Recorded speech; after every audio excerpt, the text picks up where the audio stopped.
Bali is one of those islands where you get to just wake up and decide. And that could be deciding to go watch surfers down in Uluwatu. That could be going to experience the hustle and bustle of Ubud. That could be going over to Nusa Dua and just frolicking in the beach. So I always tell people Bali is like the place where your inner child can just come out and play, do whatever it wants, not worry about safety, not worry about how much something will cost, not worry about whether or not you're gonna have a good time, because you are guaranteed to have an amazing experience and a beautiful day no matter what you do in Bali.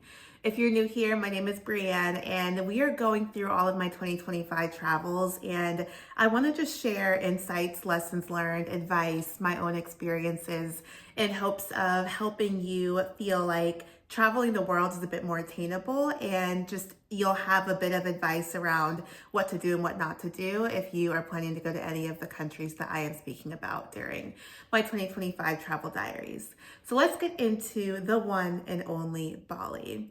So I spent 9 days in Bali, and this was a two-part trip. So the first half of the trip, I was doing a content boot camp with my coach, the one and only Glowatanmo. You may also know her as Glow Graphics on all social media platforms, but she is amazing. And she and her husband, they have a coaching community called the Life Leap. And so there were two other ladies who were there with me also building out content series and courses for their businesses. So my specific focus was on my Girl Get Up series, where I was essentially talking about the different places I've traveled to and just giving women encouragement and inspiration to go out and see the world for themselves, which is really crazy just seeing how that really set the tone for 2025 and 2026. Can't wait to share details on that soon. But nonetheless, so first half was with Glow and Stefan and the ladies of Life Leap. The second half, I spent solo dolo. And I think one of the biggest concerns, rightfully so, that people have when it comes to solo travel is safety. And for me, I traveled everywhere that I went to within Bali on Grab. So Grab is essentially their equivalent to Uber, but I just love the thrill of traveling on the back of motorcycles. And so they have, honestly, the motorcycle rates are also significantly cheaper than the cars, but it's just something exhilarating about like being able to just see a whole 180, hopefully not 360 view because you don't need to be turning around, but a whole 180 view of just like all of the beautiful scenery around you, but you also just have the wind blowing in your face, and it's just like the rush of adrenaline.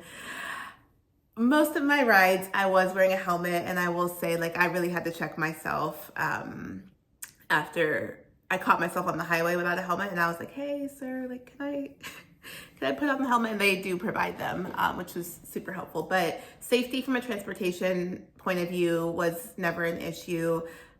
I never had to feel like I was looking behind myself to see, like, is someone gonna steal my bag, or is someone gonna, try to run up on me? Like, that was never an issue of mine. And I was going to beaches alone. I was going to beach clubs alone. I was, going out to eat alone, like, obviously a solo trip. So I did end up making friends while I was out there, but everything I was doing, like, of course, being on alert, as you should be wherever you go, but I never felt as though I was in danger. So I want to start off with that.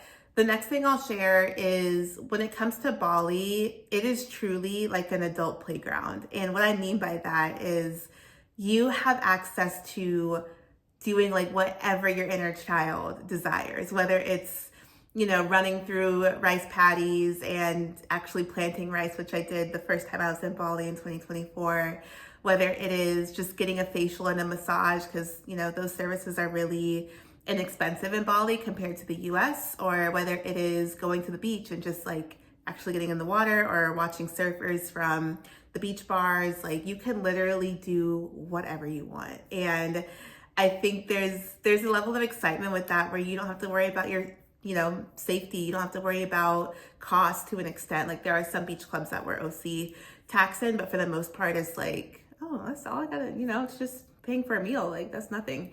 But also, like, getting to do stuff that you wouldn't typically do back home, like chasing waterfalls and, the views of the rice paddies and all that jazz. So I say that because I think there are many places around the world I've been where I felt safe, but I think with Bali, it's a different level of like just carefreeness that you have. So that's the first thing. The next thing, so where did I go? I stayed in Seminyak Beach area. So I stayed at the Hotel Indigo, and I had a couple 100,000 points to use for my Chase travel side of things. So I used my points for all 3 nights, and it covered my entire stay. What I also appreciated was that sometimes if you book through third parties, like outside of IHG, they will not honor the loyalty program, but they did honor loyalty program, upgraded me to a pool view room, which was stunning.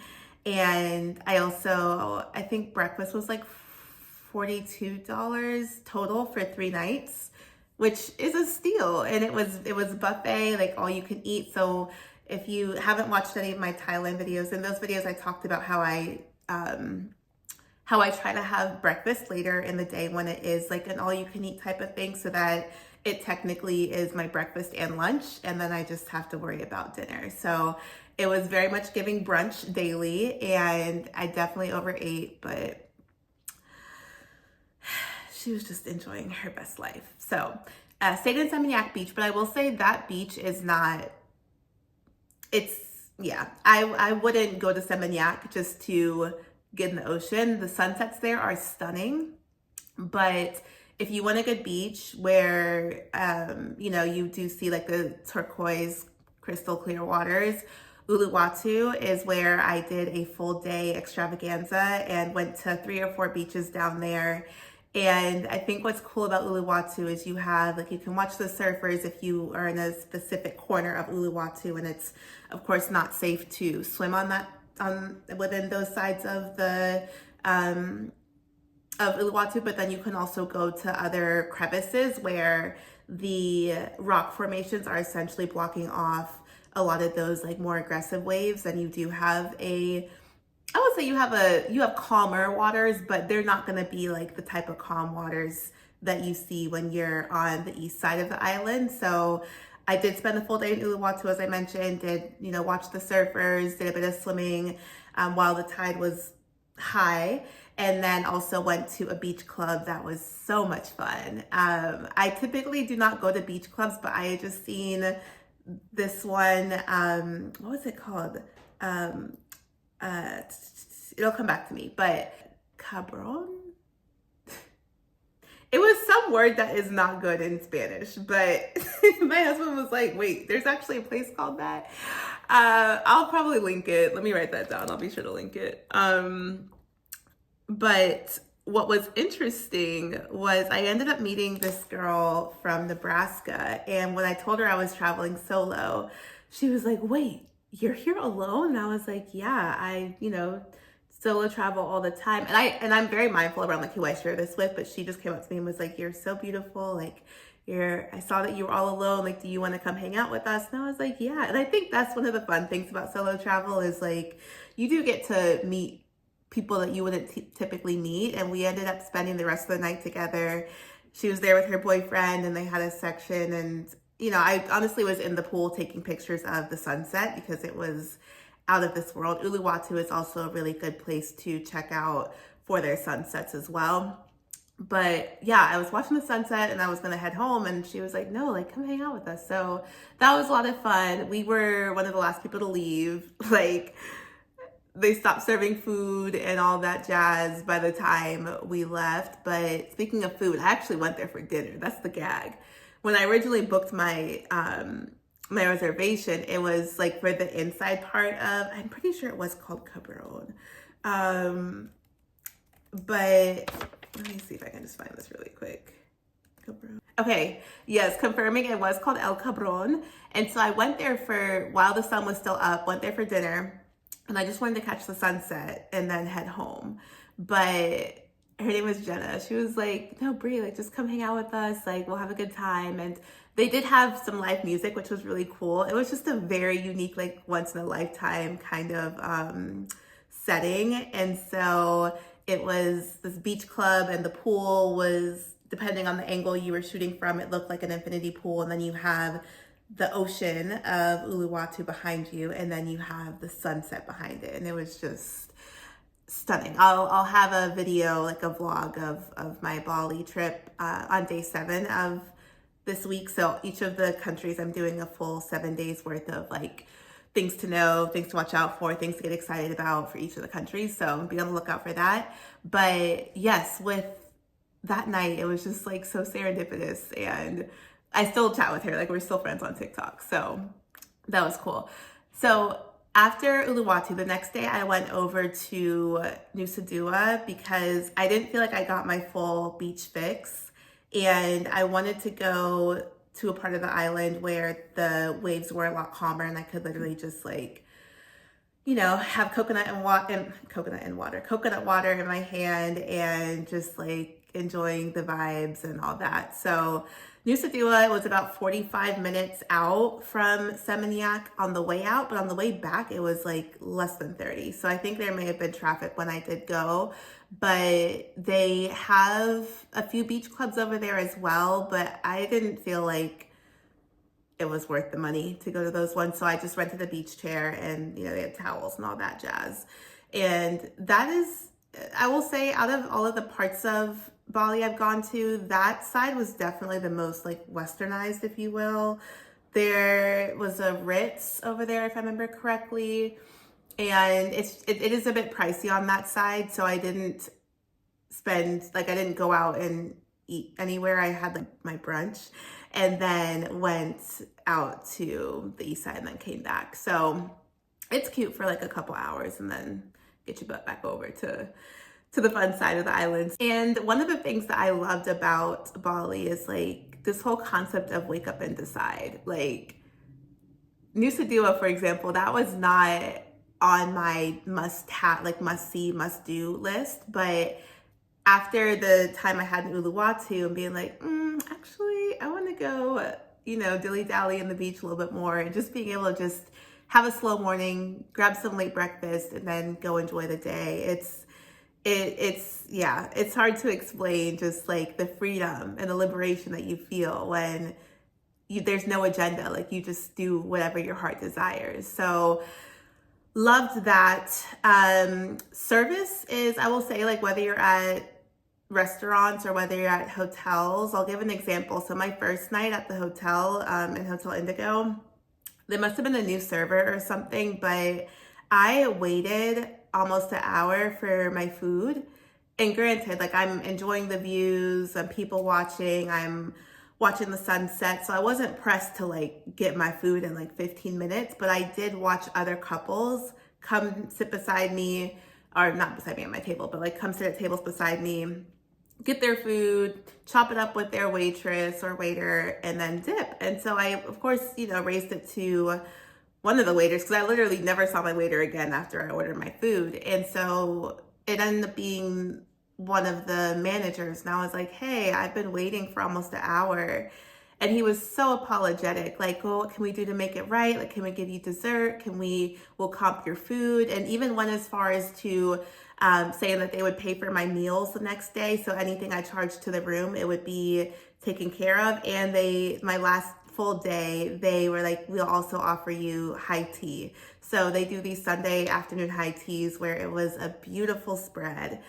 And the whole thing, like they were so apologetic and just wanting to do right by the people who were spending their money at that establishment. And I really respected that, like went above and beyond to make sure that I would go home and rave about the hotel, even though my first night experience at their restaurant wasn't the best. So that just goes to say, like, whether I was out and about in Uluwatu and my phone was dying and I was like, hey, can I charge?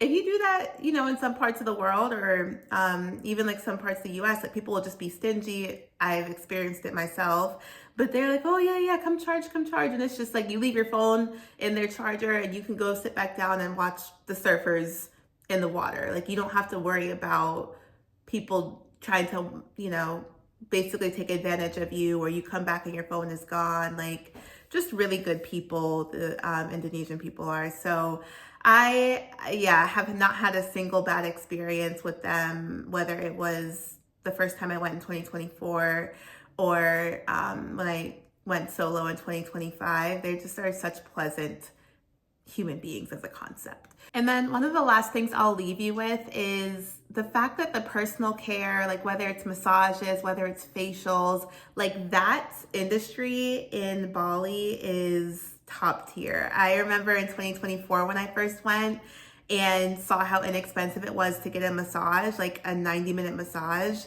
I was like, oh, they are robbing us in the US. So I love to do, like, part of my routine when I go to Asia, and especially, Thailand and Bali, is doing a self-care day, or at least like a self-care component of my trip. So ideally, I do try to have, like, my last day is like right before I'm leaving for the airport. I get a massage and a facial. So that is what I did in Bali. There is a wellness place called Sundari, and I did quite a bit of research. I wanted somewhere where I could do both a facial and massage as like one package. And so they had 90-minute facial, 90-minute massage. It was amazing. They keep all of your luggage. So they have like, think of like a coat check, but like a luggage check. So you check in your luggage and don't have to worry about that. Like, it's all locked up. And then you just sit, enjoy, relax, and just like let them take care of you before you go off to your flight. And so I do encourage you to just carve out time so that you can actually get pampered and get loved on during your time in Bali. I hope this video was insightful, and in the next video we'll be talking about more details around my solo trip to Bali. So I will see you tomorrow.